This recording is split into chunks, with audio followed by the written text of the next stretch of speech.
Welcome to crime Pteris.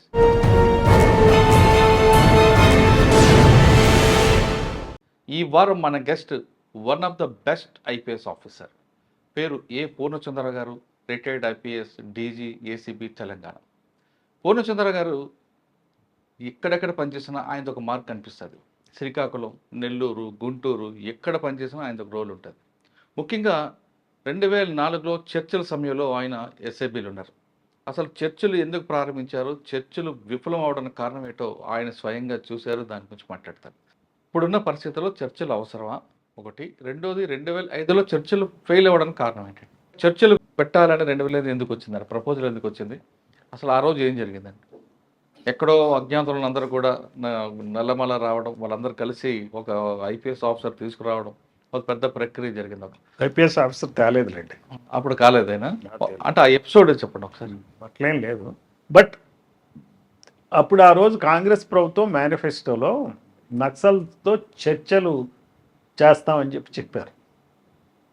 కారణం ఏంటంటే రాజకీయమే. మళ్ళీ యథావిధిగా మన రాజకీయ నాయకులు చేసే రాజకీయం ఏంటంటే అన్ని వర్గాలు ఏదైతే ఆ రోజు చంద్రబాబు ప్రభుత్వం ఉన్నప్పుడు చంద్రబాబు ప్రభుత్వం నక్సల్స్ మీద విపరీతమైనటువంటి మరి అణిచివేత గురి చేసింది. మేమేమో కాంగ్రెస్ పార్టీ అట్లా కాదు, ప్రజల్ని ఇన్వాల్వ్ చేస్తాం, ప్రజాస్వామ్యయుతంగా ఉంటామని చెప్పడం కోసం ఒక ప్రజాస్వామ్య ప్రక్రియ చర్చలు చేస్తామని చెప్పి మేనిఫెస్టోలో చెప్పారు. మేనిఫెస్టోలో చెప్పినాక గెలిచినాక మరి అది ఎట్లా ఉంటుందంటే అది చాలా కష్టమైన పని చర్చలు సాగించడం.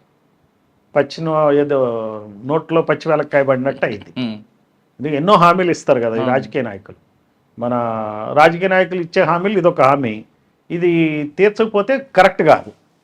అందుకని చెప్పి ఏం చేశారంటే వాళ్ళు తప్పని పరిస్థితుల్లో చర్చల ప్రక్రియ స్టార్ట్ చేయాల్సి వచ్చింది. చర్చల ప్రక్రియ ఈజ్ గుడ్ నా లెక్కలో. It is a democratic process. అప్పటికి మీరు గుంటూరు అన్ని పనిచేస్తారు కదా, ఇదంతా జరిగే పని అనుకున్నారా? వాళ్ళ మూమెంట్, వాళ్ళ యాక్షన్ అని చూసారు కదా. మాకు అంత ఎక్స్పెక్టేషన్ లేదు. మాకేంటంటే అనిపించింది అసలు మీటింగ్ గ్రౌండ్ లేదు కదా.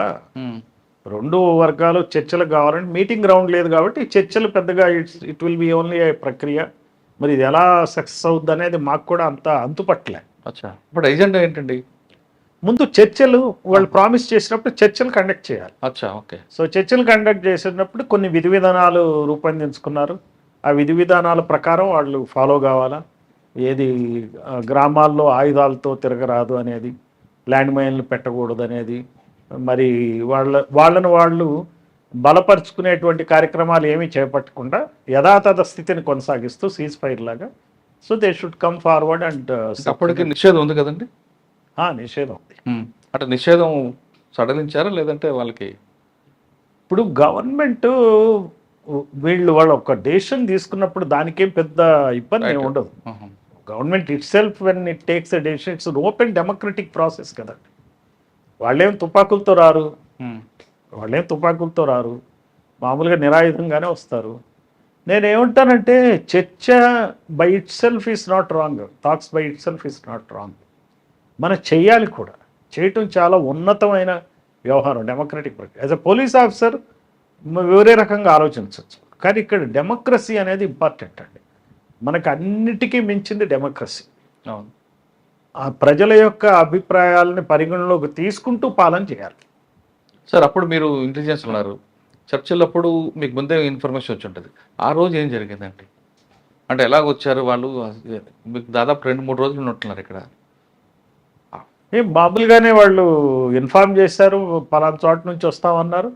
ఆ పలానా చోట వాళ్ళకి, నాకు సరిగ్గా ఏరియా గుర్తులేదు కానీ నల్లమల ఏరియా వాళ్ళకి కావాల్సిన వెహికల్స్ అవన్నీ పెట్టడం జరిగింది. వెహికల్స్లో వాళ్ళు వచ్చారు. మన మంజీరా గెస్ట్ హౌస్లో వాళ్ళు ఉన్నాక మనం ఎంసీఆర్ మరిచెన్నారెడ్డిది ఉంది కదా, హెచ్ఆర్డి ఇన్స్టిట్యూట్లో, అక్కడ టాక్స్కి వెళ్ళారు. మన గవర్నమెంట్ టీం ఉంది. హోమ్ మినిస్టర్ ఆయన జానారెడ్డి గారు, ఆయన ఆధ్వర్యంలో వివిధ రకాలైన 7-8 మంది ఉన్నారు మన సభ్యులు, గవర్నమెంట్ అపాయింట్ చేసింది వాళ్ళు. తర్వాత ఇటువైపు నక్సలైట్లు రామకృష్ణ అనుకుంటా వచ్చింది, ఇంకా వాళ్ళ నంబర్ నాకు గుర్తులేదు కానీ వాళ్ళు వచ్చారు. వాళ్ళు సరే వేరియస్ పాయింట్స్ డిస్కస్ చేశారు. ఎజెండా కూడా ఏముంది, భూమి పంపిణీ ఒకటి ఉన్నట్టుంది. తర్వాత ఈ చుట్టుపక్కల ఉన్నటువంటి రామోజీ ఫిల్మ్ సిటీ ఆక్రమణ ఇవన్నీ కూడా ఏదో రద్దు చేయాలా ఏదో నాకు క్లియర్గా I don't remember that agenda. వాటిని అన్నింటిని పట్టుకుని వాళ్ళు అడిగారు. దాని మీద చర్చలు సాగినాయి. చర్చలు సాగినాక తర్వాత ఇట్ డిడ్ నాట్ రీచ్ అని ఇది వాళ్ళకు బహుశా పబ్లిసిటీ బాగా రావాలని చెప్పి కోరుకున్నట్టున్నారు. వాళ్ళకి కావాల్సింది ఏంటంటే ప్రజల్లోకి వచ్చి we are a powerful agency, so ప్రభుత్వంతో సమౌజ్జిగా మేము మాట్లాడుతున్నాం అనేది రావడం ద్వారా ప్రజల్లో మంచి మైలేజీ వస్తుంది అనేటువంటి అభిప్రాయం ఏదో వాళ్ళకి వచ్చి ఉండాలి. వాళ్ళ క్యాలిక్యులేషన్ అది కావచ్చు. మనం బలం పెంచుకోవడానికి అవకాశం ఉంటుంది. చెన్నారెడ్డి టైంలో ఈ చర్చలు ఇలానే ఫ్రీ టైం ఇచ్చినప్పుడు వాళ్ళు బలోపేతం అయ్యారు. బహుశా ఆ రకంగా వాళ్ళు ఎక్స్పెక్ట్ చేసి ఉంటారు. నాకు సరిగ్గా ఐ డోంట్ రికలెక్ట్, కానీ మొత్తం మీద ఆ రకంగా వాళ్ళు చేసి ఉంటారు. చేసిన దాని మీద వాళ్ళకి ఫైనల్గా అదేమి క్లిక్ కాలే. గవర్నమెంట్ కూడా వాళ్ళు చేసేవి చెప్తారు కానీ ప్రతిదానికి నేను ఇది కరెక్ట్ కాదు తీసేస్తాం, అది కరెక్ట్గా తీసేస్తాం అని ఒప్పుకోవడానికి కూడా అంత ఈజీ కాదు అక్కడ. ఆ సమస్యలు అన్నిటి 3 రోజులు చర్చల తర్వాత ఎందుకు ఉండేవి ఫెయిల్ అయ్యాయి? సో క్లోజ్ అయింది, అప్పుడు ఒక అంకల్ లాగా క్లోజ్ అయింది. క్లోజ్ అయినాక దెన్ ఐ థింక్ ఎక్కడన్నా ఏదైనా ఇన్సిడెంట్ అయినట్టుంది, ఏదో ఇన్సిడెంట్ అయినట్టు గుర్తు నాకు. ఐఎమ్ అనేబుల్ టు రికలెక్ట్, కానీ ఒక ఇన్సిడెంట్ అవడంతో వీళ్ళు ముగించి వెళ్ళినాకే అయినట్టుంది ఇన్సిడెంట్. ఉండంగేం కాలే, ఒక ఫేజ్ అయిపోయినట్టుంది. ఫేజ్ అయిపోయి తొలిదశ చర్చలు అయిపోయి వెళ్ళిపోయారు. ఆ తర్వాత ఏమైందంటే ఏదో ఇన్సిడెంట్ అయింది. వాళ్ళ తరపున కూడా చర్చలు జరుగుతున్నప్పుడే చాలా చోట్ల ఈ మిలిటెంట్స్ పరంగా వాళ్ళు కొన్ని ల్యాండ్స్ ఆక్యుపై చేసుకోవటం, కొంతమంది పంచాయతీలు నిర్వహించడం, అవన్నీ చర్చల ఏవైతే సూత్రాలు ఉన్నాయో వాటికి వ్యతిరేకంగా జరిగినాయి అవి. సార్, మీరు చర్చలు పిలిచే సమయంలో అప్పుడు పీపుల్స్ వార్ పార్టీ, మీ చర్చల టైంలోనే అది మావోయిస్ట్ పార్టీగా మెర్జ్. మావోయిస్ట్ పార్టీకి మెర్జ్ అయిన అవుతూ అదే విషయం మీకు ముందు తెలిసి అంటారా? మావోయిస్ట్ పార్టీతో మెర్జ్ అయితే ఏ విధంగా ఉంటుంది ఇంపాక్ట్, ఒకవేళ పీపుల్స్ వార్గా ఉంటే ఎలాగ ఉంటుందని? ఏం ఉండదండి, ఇట్స్ ఆల్ ద సేమ్. పేరు మార్చినంత మాత్రాన టీఆర్ఎస్ నుంచి బీఆర్ఎస్ అయ్యి బీఆర్ఎస్ నుంచి టీఆర్ఎస్. కానీ అప్పుడు అన్ని గ్రూపులు ఒకటయ్యాయి కదండి, జనశక్తి, పీపుల్స్ వార్. ఏం కాలేదు. జనశక్తి అట్లానే ఉంది. జనశక్తి నుంచి కూడా వచ్చారు కదండి, పెద్దగా ఏం లేదు. కూర రాజన్న గారు అమ్మరు కూడా వచ్చారు. చాలా తక్కువ. కానీ వాళ్ళు అనుకున్నంత ఏం కాలేదు. అంటే పీపుల్స్ వార్ పేరు మారినా మేక్ మచ్ డిఫరెన్స్ యాక్చువల్లీ. వాళ్ళు అనుకుని ఉండుంటారు కానీ అంతే. వాళ్ళు పీపుల్స్ వార్ పదాన్ని నుంచి సిపిఎంఐఎల్ మావోయిస్ట్ అని దాన్ని ఒక ఇంటర్నేషనల్గా ఒక మంచి పేరు పెట్టుకుందాం అనుకున్నట్టుగా అనిపించింది నాకైతే. బ్రాండ్ కోసమే కానీ పెద్ద ఇదేం కాదు. అసలు చర్చలు పీరియడ్ అనేది పార్టీకి నష్టం జరిగిందా, లాభం జరిగిందా? అదేవిధంగా గవర్నమెంట్కి, ఐ మీన్ పోలీస్కి నష్టమా, లాభమా? ప్రజలకి ముందు లాభమే జరిగింది. ఎందుకంటే ప్రజల్లో ప్రభుత్వం శాంతి కాముకత్వాన్ని ప్రదర్శించింది, ఫెయిర్ ఆపర్చునిటీ ఇచ్చింది. సో అనేది ప్రజల్లో ఉంది. So that way it gets benefited. వాళ్ళ దానిలో ఏమైందంటే ఎప్పుడైనా సరే మనం గుట్టు విప్పనంత వరకే దాని ఇంపాక్ట్. గుట్టు విప్పినట్టు అయింది. గుట్టు విప్పేటప్పటికి ఏమవుతుందంటే, మీకు ఒక సినిమాలో ఒక హీరో ఉన్నాడు అనుకోండి, ఆ హీరోని నిజంగా మీరు బయటకు వచ్చేస్తే, అతనికి విగ్గు తీసేసి బయటకు వస్తే ఎలా అయితే ప్రజలు ఇబ్బంది పడతారో, అలా ఏమైందంటే గుట్టు రట్టయినట్టయి అది తగ్గింది, ఇంపాక్ట్ తగ్గింది పీపుల్స్ వార్కి. కానీ అదే టైంలో వాళ్ళు కూడా బలోపేతం అయ్యారని రిపోర్ట్స్ ఉన్నాయి కదండి. గ్రామాల్లో రావడం, విచ్చలవిడిగా మిలిటెంట్ వ్యవస్థను పెంచుకోవడం, కొత్త వాళ్ళని లోపల తీసుకువెళ్ళడం అనేది మీకు కొద్ది రోజుల్లోనే, కొద్ది సంవత్సరాల్లోనే చాలా దెబ్బతిందిగా. మీకు మరోవైపు పోలీసులు లేను కానీ తర్వాత ఐ వెంట్ టు సెక్రటేరియట్, అప్పుడు అడిషనల్ సెక్రటరీ హోమ్ గా వెళ్ళా. కానీ అదే తగ్గింది కదా. మరోవైపు పోలీసులు కూడా ఎవరైతే అజ్ఞాతంలో అందరూ కూడా ఐడెంటిఫై అయ్యారు, వాళ్ళ వే రోబోట్స్ తెలిసాయి, వాళ్ళ మూవ్మెంట్ తెలిసింది, వాళ్ళ డంపులు తెలిసాయి. అంతే కదా. అదే విధంగా పార్టీకి నష్టం జరిగింది వాస్తవాన్ని. అంతే కదా. రెండు రకాలుగా కూడా. ఇప్పుడు ఎట్లా ఉంటుంది అంటేనండి, అందుకే నేనన్నా ఎక్స్పోజ్ అయిపోయారు.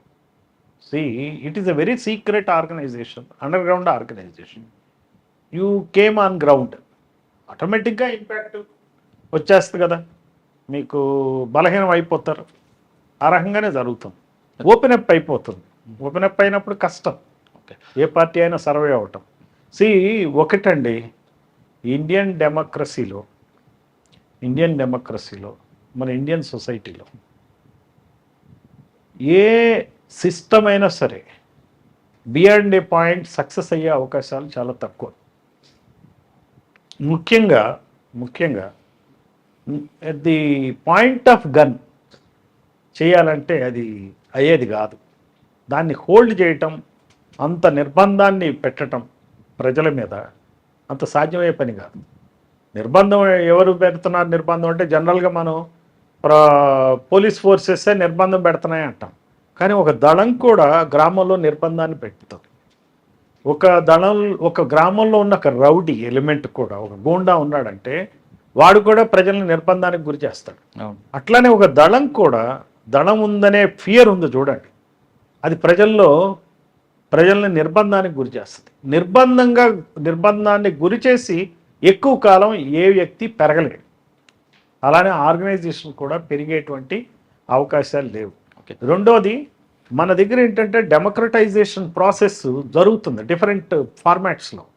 మనకు అప్పుడు సెల్ఫ్ హెల్ప్ గ్రూప్స్ వచ్చినాయి, చాలా డిఫరెంట్ సంఘాలు వచ్చేసినాయి, గ్రామాల్లో ఓపెన్ అప్ అవుతుంది. సో యూత్కి ఒక లీడర్షిప్ ఆపర్చునిటీ వచ్చింది. Whether it is going to benefit them or not, వాళ్ళకు ఉపయోగపడిందా లేదా అని వదిలేస్తే అటు పోవాల్సినోడు ఇటు వచ్చేసాడు. ఆ రకంగా ఏమైపోయిందంటే రిట్రీట్ అవ్వాల్సి వచ్చింది. మీరు సీక్రెట్గా పనిచేస్తే ప్రాబ్లం ఏంటంటే మీ ఆచూకీ తెలిస్తే మళ్ళీ మీరు అక్కడ ఉండలేరు. అందుకనే ఆ సీక్రెటివ్ ఫంక్షన్ని వాళ్ళే చెడగొట్టుకున్నారు. సో దానివల్ల దెబ్బతిన్నారు అని చెప్పొచ్చు. ఓకే సార్, ప్రస్తుత పరిస్థితిలో ఛత్తీస్గఢ్లో చర్చలు అవసరం అంటారా, లేదు వద్దంటారా?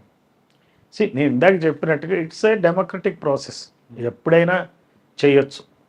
సో చేయటంలో తప్పేం లేదు. దీనిలో చేయటంలో ఎందుకు చేస్తున్నారు అనే దాని మీద వస్తుంది. మరి నిజంగా ప్రజలతో చర్చించి ఏం చేస్తున్నారు, ఏం చేయదలుచుకున్నారు, వాళ్ళు ఏం చెప్పదలుచుకున్నారు అనేది వస్తుంది. ప్రజల్లో ఈ రోజున చర్చలు చేసి వీళ్ళు తుపాకులు వదిలేస్తారా అనేటువంటి నమ్మే పరిస్థితులు ఎవరు లేరు. రెండోది, ఆల్రెడీ ఇక్కడ ఒక చర్చల ఎక్స్పీరియన్స్ ఉంది. అవును, ఆంధ్రప్రదేశ్లో చేసిన చర్చల ఎక్స్పీరియన్స్ ఉంది. దీన్ని దృష్టిలో పెట్టుకుంటే మరి వాళ్ళు ఏ దృష్టితో చర్చలకు వస్తున్నారు? ఆపరేషన్స్ని డిలే చేయడానికి వస్తున్నారా, వాళ్ళ యొక్క ఉనికిని కాపాడుకోవటానికి, ఇంకా మరిన్ని నష్టాలు జరగడానికి వస్తున్నారా, లేదంటే మేధావి వర్గాన్ని అపీస్ చేయటానికి, వాళ్ళని ఇంప్రెస్ చేయటానికి మేము చర్చలకు వస్తున్నామని చెప్తున్నారా అనేది కూడా మనం చూడాలి. అంటే ఇప్పుడున్న సమాచారం ప్రకారం ఆపరేషన్ కగారు జరుగుతుంది కాబట్టి ఆ ప్రజలను తట్టుకోవడానికి, కొంచెం ఊపిరి పీల్చుకోవడానికి చర్చలను ముందు తీసుకొచ్చారన్నది ఒక వార్త. కావచ్చు. అది మనకి ఇప్పుడున్నటువంటి అధికారులకే వాటి గురించి అవగాహన ఎక్కువ ఉంటుంది. మాకు సమాచారం ఏమి ఉండదు కదా, నువ్వు ఏదో ఊహించి చెప్పడమే కానీ it doesn't help. Okay sir, చర్చల పేరు మీద రావడం కూడా వాళ్ళ ఆలోచన వ్యూహం కాదు అని చెప్తున్నా, మరికొంతమంది ఏమంటున్నారంటే 45 సంవత్సరాల నుంచి దాదాపు దండకారులు ఉన్నారు కాబట్టి అప్పుడు వాళ్ళు చేసిన ఈ కార్యక్రమంలో చేసిన డెవలప్మెంట్ మీద కూడా చర్చలకు వస్తే బాగుంటుంది అంటున్నారు. వాస్తవం? ఎవరు చేసిన వేరే వర్గం కూడా 45 సంవత్సరాలు దండకార్యం వాళ్ళు పరిమితం అయ్యారు కాబట్టి ఈ 45 సంవత్సరాల్లో ఆదివాసీల కోసం పార్టీ ఏం చేసిందో అది కూడా చర్చల్లో భాగంగా ఉంటే బాగుంటుంది అంటారు. అంటే ఈ మాట అనేది ఎవరు? వాళ్ళకి వ్యతిరేక వర్గం. వాళ్ళు వ్యతిరేక వర్గం, నక్సలైట్ వ్యతిరేక వర్గం. వాళ్ళు ఏమేమి డెవలప్ చేశారు ఇంతవరకు అని అంటే వాళ్ళ ఉద్దేశంలో వాళ్ళు ఏం డెవలప్ చేయలేదనే. అంతే కదా, ఏదన్నా నొచ్చి ఏముంది అందులో ఎవరికి వాళ్ళు. సార్ ఇప్పుడు మీరు పొలిటికల్గా చూస్తున్నారు, ఇందులో మనం లీగలైజ్ చేస్తే పార్టీ చాలామంది వాళ్ళు చేసిన త్యాగాలను ఎవరు మనం తక్కువ అంచనా వేయట్లేదు. అటువంటి త్యాగం చేసిన వాళ్ళు రాజకీయంగా వచ్చి పొలిటికల్గా పోటీ చేసే బెనిఫిటా కాదా? చెప్పలేము. ఎందుకంటే అంటే వీళ్ళలో కరప్షన్ ఉండదు, లావిష్ ఉండదు కాబట్టి అటువంటి వాళ్ళు రావడం మంచిది అంటారా ప్రజాస్వామ్యంలో? అట్లాగా ఇప్పుడు ప్రతి చోట కూడా మనిషి ఈ వ్యవస్థలోకి వచ్చినాక ఈ వ్యవస్థలో తను ఎలా ఫంక్షన్ చేస్తున్నాడు అనేది మనం చూడాలి. ఇప్పుడు అస్సాం గణ పరిషత్ అని ఉంది, స్టూడెంట్స్ ఆర్గనైజేషన్. అవును, వాళ్ళు ఏం చేశారు చూడాలి. త్యాగపూరితంగా చేశారు. తర్వాత ఏమయ్యారు? కాంగ్రెస్ పార్టీ ఉంది, చాలా త్యాగాలు చేసి అధికారంలోకి వచ్చింది అన్నారు కాంగ్రెస్ పార్టీ. ఏం చేసింది కాంగ్రెస్ పార్టీ? ఫైనల్గా ఏమైంది? TRS party. టీఆర్ఎస్ పార్టీ ఎన్నో త్యాగాలు చేసి తెలంగాణ తెచ్చుకుంది అన్నారు. తెలంగాణ తెచ్చుకున్నాక నాయకులు ఏం చేశారు? తెలుగువారి ఆత్మగౌరవం అని ఎన్టీ రామారావు ఆత్మగౌరవం అని చెప్పి టీడీపీ పెట్టాడు, అయ్యింది. మరి వాళ్ళు ఏం చేస్తున్నారు? అంటే ఈ వ్యవస్థలోకి వచ్చాక అధికారంలోకి చూడాలి. వచ్చినాక మనిషి ఉమ్. అధికారాన్ని చూసినప్పుడు, అందులో ఉన్నటువంటి రుచి. బెనిఫిట్స్ పొందినప్పుడు మనిషి ఎలా మారతాడు అనేది వేరు. ఆహా. అడవిలో ఉన్నప్పుడు ఎలా ఉంటావు, అధికారంలో ఒక మంచి కనుక ఇది చార్టెడ్ ఫ్లైట్లో తిరుగుతూ అధికారాన్ని అనుభవిస్తూ ఎలా ప్రవర్తిస్తున్నావు అనేది ఆ మనిషిని బట్టే ఉంటుంది. అంతేగాని వాళ్ళు పార్టీ ప్రజాస్వామ్యంలోకి వచ్చి పోటీ చేస్తే మార్పు వస్తుందని మాత్రం అనుకోలేరు. నేను కాదు, అది మనం చెప్పలేమంటున్నాం. అది వాళ్ళ యాటిట్యూడ్ అంటే వాళ్ళ ప్రవర్తన బట్టి ఉంటుంది. చెప్పాను కదా, ఎగ్జాంపుల్స్ అవును చెప్పాను. అవును. మీరు అస్సాం గణపరిషత్ అస్సాం గణ పరిషత్ చూసా, కేజ్రీవాల్ ఆప్ ఉంది, ఆ. కాంగ్రెస్ పార్టీయే ఉంది, ఇప్పుడు బీజేపీ ఉంది, ఆర్ఎస్ఎస్ 100 సంవత్సరాల క్రితం పెట్టిన ఆర్ఎస్ఎస్ పార్టీ ఉంది, ఆర్ఎస్ఎస్ బేస్డ్ పార్టీ ఉంది. వాళ్ళని కూడా చూస్తున్నాగా. అందరూ అంటే- కూడా అధికారాన్ని ఎలా ఇప్పుడు అవినీతిని అంతం చేసే ప్రభుత్వాలు ఏమన్నా ఉన్నాయా అండి? ఇప్పుడు లేదు. బీజేపీ బెస్ట్ ఎగ్జాంపుల్ ఇచ్చారు కదా, అస్సాం గణపరిషత్ ఒకప్పుడు త్యాగం మీద పుట్టిన పార్టీ, తర్వాత సీఎం అయ్యారు మహంతి. ఏమైంది తర్వాత? మరి కరప్షన్ అయిపోయింది కదా. ఇక్కడ మరి టిఆర్ఎస్ అంతే. మరి ఎవరండి?